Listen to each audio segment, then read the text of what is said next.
स्वागत छ साथीहरु। क्यापिटल स्ट्रक्चर एन्ड लिभरेजको सेकेन्ड पार्टमा यो भन्दा अगाडि चाहिँ हामीले क्यापिटल स्ट्रक्चर एन्ड लिभरेज अन्तर्गत रहेर हामीलाई आवश्यक पर्ने फर्मुलाहरुको बारेमा अध्ययन गरेका थियौं भने आज चाहिँ हामी ओल्ड इज गोल्डमा सोधिएका क्वेशनहरु चाहिँ सल्भ गर्ने छौं।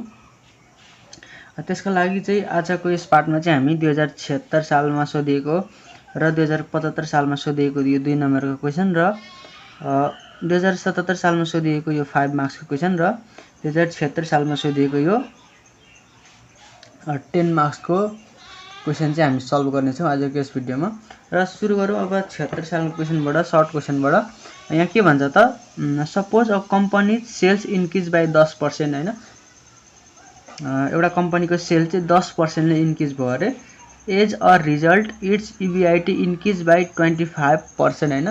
र यसको EBIT मा पनि 25% ले परिवर्तन भयो भन्छ हैन।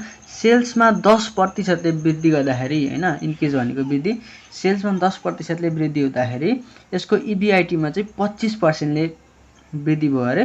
अनि के भन्छ फेरि, and net income increase by 50%, अनि नेट इन्कममा चाहिँ 50% ले वृद्धि भयो भन्छ। अनि फेरि हामीले क्वेशन सोध्छ तल, what is its degree of operating leverage, what is its degree of financial leverage हैन। हामीले DOL र DFL क्याल्कुलेसन गर्नु भन्छ। अब हामीले अगाडि फर्मुलामा पढेको थियौं, हामीहरुको DOL र DFL हामी दुई तरिकाले निकाल्न सक्छौं। भनेको हामीहरुको दुईटा फर्मुला थियो हैन। एउटा पर्सेन्टेज दिँदाखेरिको फर्मुला भयो यो हैन, अर्को चाहिँ पर्सेन्टेज नदिँदाखेरिको फर्मुला।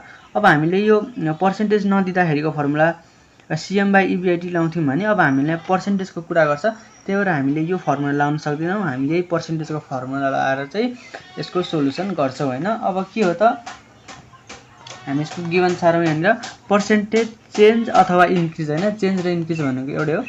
चेन्ज भनेको के हो त, इन्क्रिज भएको। यहाँनिर कतिले 10% ले चाहिँ इन्क्रिज भएको र सेल्समा 10% ले इन्क्रिज हुँदाखेरि EBIT मा चाहिँ 25% ले इन्क्रिज भएको छ भन्छ हैन। अनि EBIT मा फेरि 25% ले इन्क्रिज हुँदाखेरि हामीहरुको नेट इन्कममा चाहिँ 50% ले इन्क्रिज भएको छ भन्छ।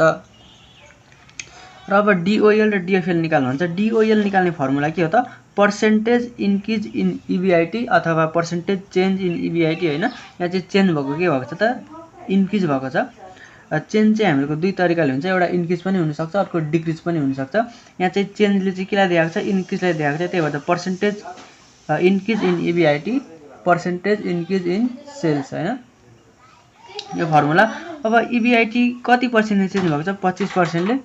सेल्स भनेको 10% ले चेन्ज भएको छ र भागा गर्दाखेरि 2.5 टाइम्स चाहिँ हामीहरुको DOL आउने रहेछ। र अर्को हामीले DFL सोधिरहेछ। DFL निकाल्ने फर्मुला के हो त, पर्सेन्टेज चेन्ज अथवा इन्क्रिज इन नेट इन्कम हैन। नेट इन्कमलाई हामी अर्को के नामले पनि देखाउँछौं त, EPS लाई पनि हामी नेट इन्कम भन्छौं हैन, अर्निङ पर शेयर। यदि हामीको क्वेशनमा चाहिँ प्रिफरेन्स डिभिडेन्ड छैन भने यहाँनिर हामीको EPS र नेट इन्कम एउटै हो हैन। अथवा यसलाई हामी EBT पनि भन्छौं क्या, EBT पनि भन्छौं। जस्तै यहाँ बुझौं हामी, यो चाहिँ कसरी भयो भन्दाखेरि हामीहरुको यो EBT छ नि, यो EBT मा जति प्रतिशतले चेन्ज हुन्छ त्यति प्रतिशतले नै हामीहरुको EPS मा पनि चेन्ज हुन्छ हैन। त्यही भएर यो दुईटा चाहिँ एउटै हो क्या। पर्सेन्टेज यसमा जति पर्सेन्टले चेन्ज भयो EBT मा, हामीहरुको EPS मा पनि त्यति पर्सेन्टले नै चेन्ज हुन्छ हैन। यो कुरा चाहिँ हामीले बुझ्नु पर्ने हुन्छ। र हामीहरुको percentage increase in net income अथवा EPS अथवा EBIT हैन, यो कति छ त, 50% छ। र पर्सेन्टेज चेन्ज इन EBIT भनेको 25% छ। र भाग गर्दाखेरि 2 टाइम्स चाहिँ हामीहरुको DFL आउने रहेछ। अब चाहिँ हामी 76 सालमा सोधिएको क्वेशन सल्भ गर्ने छौं। सरी, 75 सालमा सोधिएको। यहाँ चाहिँ के भन्छ त, a firm has DOL of 2 times हैन। यसको DOL चाहिँ कति छ अरे त, 2 टाइम्स छ अरे। DOL 2 टाइम्स भयो हैन। हामी यसको गिवन हेरौँ यहाँ, DOL 2 टाइम्स छ। अनि के भन्छ फेरि, एन्ड DFL 2.5 टाइम्स। DFL चाहिँ कति छ, 2.5 टाइम्स छ। त्यसपछि फेरि भन्छ इट्स EBIT इज करेन्टली ₹20,000 हैन। यसको EBIT चाहिँ कति छ अरे त, 20,000 छ। अनि फेरि भन्छ एन्ड नेट इन्कम इज 9000 हैन। यसको नेट इन्कम चाहिँ कति छ त? नेट इन्कम 9000 छ र हामीलाई के सोधिरहेको छ यहाँनिर what is its degree of total leverage. हामीलाई degree of total leverage DTL अथवा डिसिएल सोधिरहेको छ। अनि के भन्छ त if sales increase by 10% what will be its new net income. यदि सेल्समा चाहिँ 10% ले वृद्धि हुँदाखेरि यसको नयाँ नेट इन्कम चाहिँ कति हुन्छ भनेर हामीलाई क्वेसन सोधिरहेको छ। पुरानो नेट इन्कम चाहिँ हामीहरूको 9000 छ र सेल्समा चाहिँ 10% ले वृद्धि हुँदाखेरि यसको नयाँ नेट इन्कम कति हुन्छ भनेर हामीलाई क्वेसन सोधिरहेको छ। अब हेर्ने त हामीसँग डिओएल पनि छ डिएफएल पनि छ र डिओएल र डिएफएल लाई गुणा गर्यौं भने हामीहरूको डिटिएल अथवा डिसिएल हैन जे भने पनि डिग्री अफ टोटल लिभरेज अथवा डिग्री अफ कम्बाइन्ड लिभरेज डिटिएल आउँछ। यो दुईटालाई गुणा गर्दाखेरि 2 छ डिओएल डिएफएल 2.5 छ। यो गुणा गर्दाखेरि 5 टाइम्स चाहिँ हामीहरूको डिटिएल आउँछ। र अब के भन्छ सेल्समा चाहिँ 10% ले वृद्धि हुँदाखेरि नयाँ नेट इन्कम चाहिँ कति हुन्छ भनेर हामीलाई क्वेसन सोधिरहेछ। अब हामीले डिटिएल को जुन त्यो पर्सेन्टेज चेन्ज इनको फर्मुला छ त्यो चाहिँ हामीले यहाँ राख्दिने अनि कति प्रतिशतले चाहिँ हैन कति प्रतिशतले चाहिँ हामीहरूको नेट इन्कममा वृद्धि हुन्छ त्यो निक्लिन्छ त्यहाँबाट। त्यसको लागि हामीहरूको डिटिएल को फर्मुला के हो त percentage change in net income अथवा इपीएस अथवा इबिटी हैन। यो कुरा एउटै हो तीनटै भनेको इबिटी मा हामीहरूको जति पर्सेन्टेज चेन्ज हुन्छ हामीहरूको नेट इन्कममा पनि त्यति पर्सेन्टेज चेन्ज हुन्छ र नेट इन्कममा जति पर्सेन्टेज चेन्ज हुन्छ इपीएस मा पनि त्यति पर्सेन्टेज चेन्ज हुन्छ। यो तीनटा नाम हाम्रो एउटै हो र सेल्समा हामीहरूको 10% ले चेन्ज भएको कुरा गर्छ र डिटिएल हामीसँग 5% छ हैन।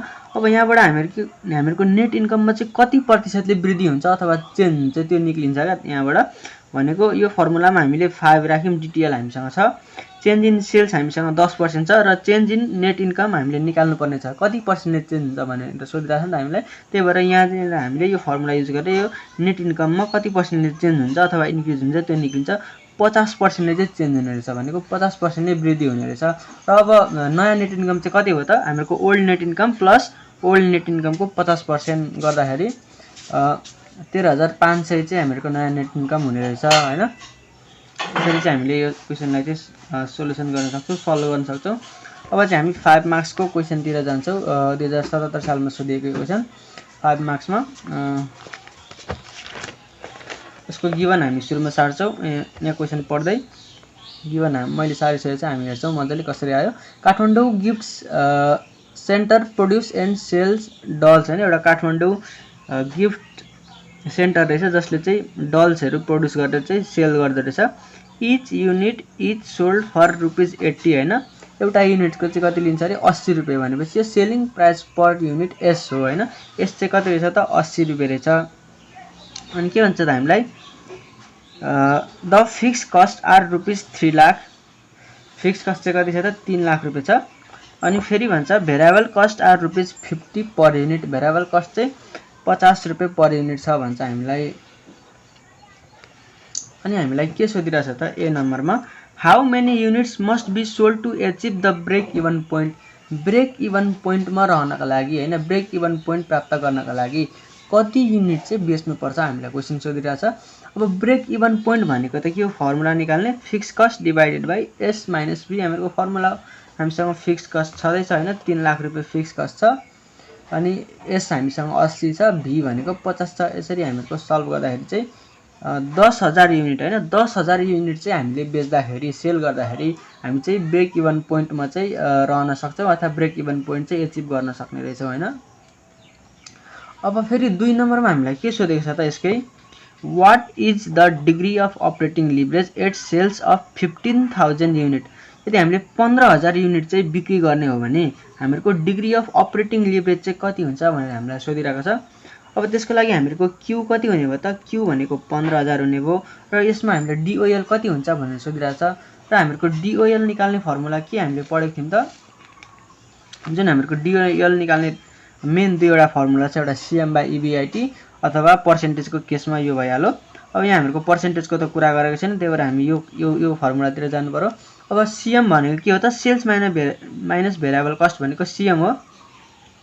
तर यहाँ हामीले सेल्स युनिट त सेल्स हामीले दिएको छैन हैन हामी यहाँ एउटा युनिटको कुरा गरेको छ त्यही भएर हामीले अब यो फर्मुला युज गर्ने क्या यो सीएम बाइ ईबीआईटी हामी युज गर्न सक्दैनौं त्यही भएर हामीले यो फर्मुला युज गर्ने। यसको एक्सपान्ड गरेको फर्मुला क्यू हामीसँग छदैछ 15000 युनिट छ हैन।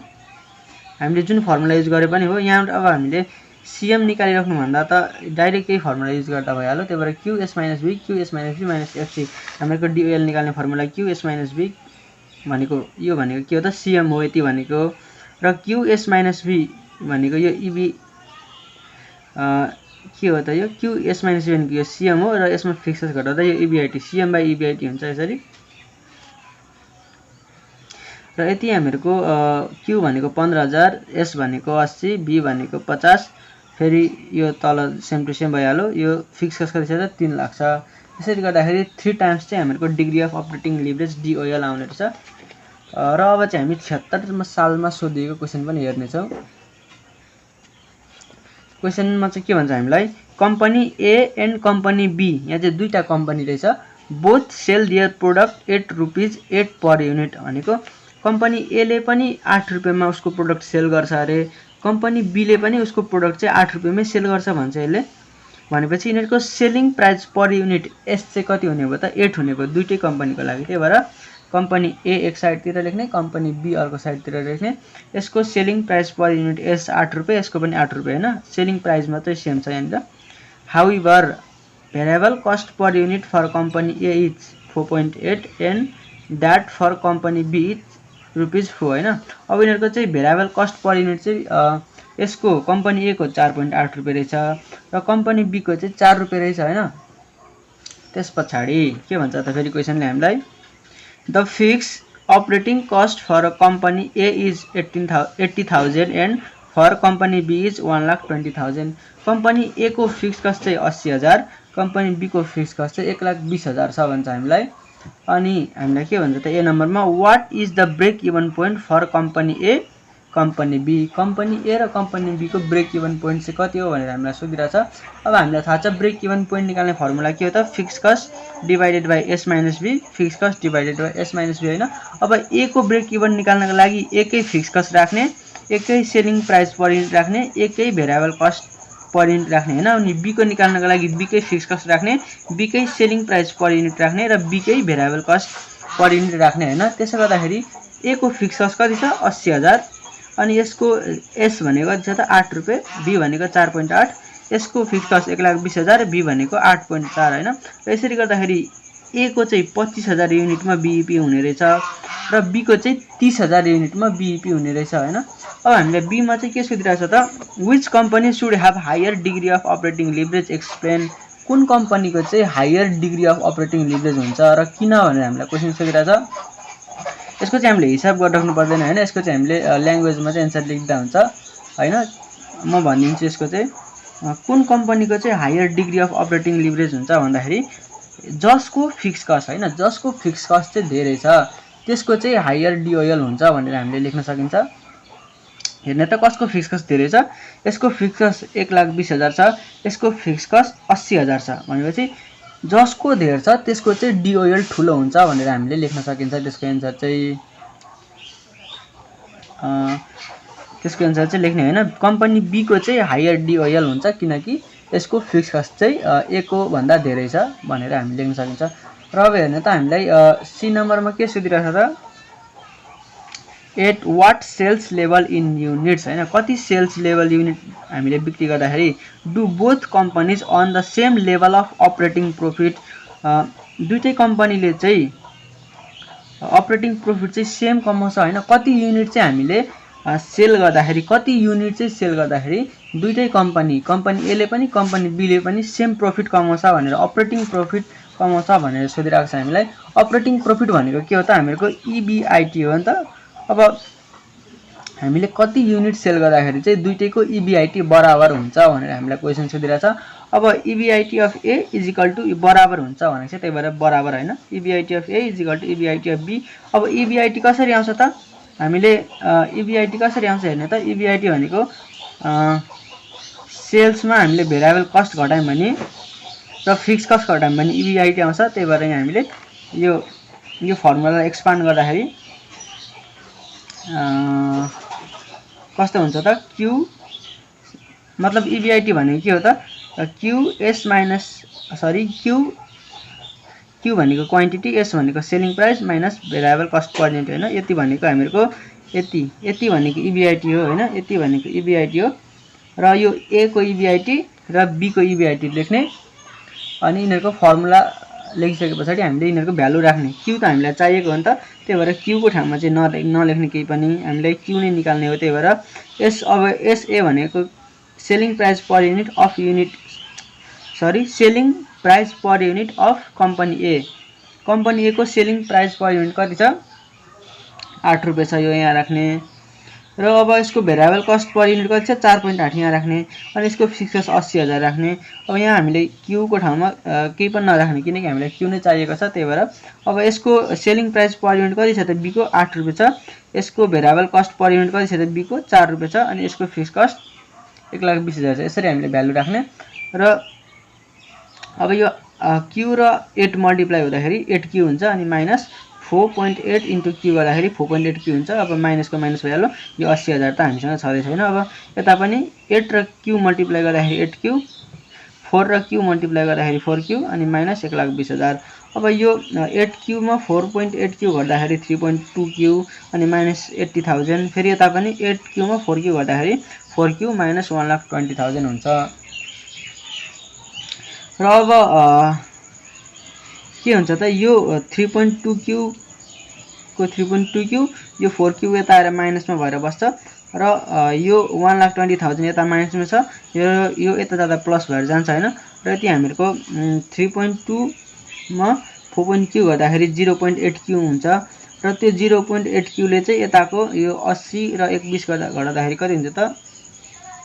40,000 लाई भाग गर्दाखेरि चाहिँ 40,000, यो घटाउँदाखेरि 40,000 आउँछ हैन, 40,000 आउँछ यति माइनस 40,000। र यता 3.2 क्यू र 4 क्यू माइनस हुँदाखेरि 0.8 माइनसमा आउँछ, यो माइनस माइनस काटिन्छ अनि 40,000 लाई चाहिँ 0.8 ले भाग गर्दाखेरि 50,000 युनिट चाहिँ हाम्रो क्वान्टिटी आउने रहेछ। भन्नुपर्दा हामीले 50,000 युनिट बिक्री गर्दाखेरि चाहिँ कम्पनी ए ले कमाउने अपरेटिङ प्रफिट र कम्पनी बी ले कमाउने अपरेटिङ प्रफिट चाहिँ बराबर हुने रहेछ भनेर यो क्वेशनले चाहिँ देखाउँछ। हामीलाई अपरेटिङ प्रफिट हैन बराबर हुने अवस्था भन्नु भने हामीले जहिले पनि इबिआइटी अफ ए र इबिआइटी अफ बी अथवा कुन कम्पनी छ, कुन प्रोजेक्ट छ हैन, त्यसको इबिआइटी र अर्कोको इबिआइटी गरेर यसरी चाहिँ हामीले यो फर्मुला लगाएर चाहिँ हामीले क्यू चाहिँ निकाल्न सक्छौं। र आजको पार्टमा चाहिँ यति नै। हामी नेक्स्ट पार्टमा चाहिँ यसको अन्य भिडियोहरु, अन्य प्रब्लमहरु चाहिँ सल्युसन गर्नेछौं।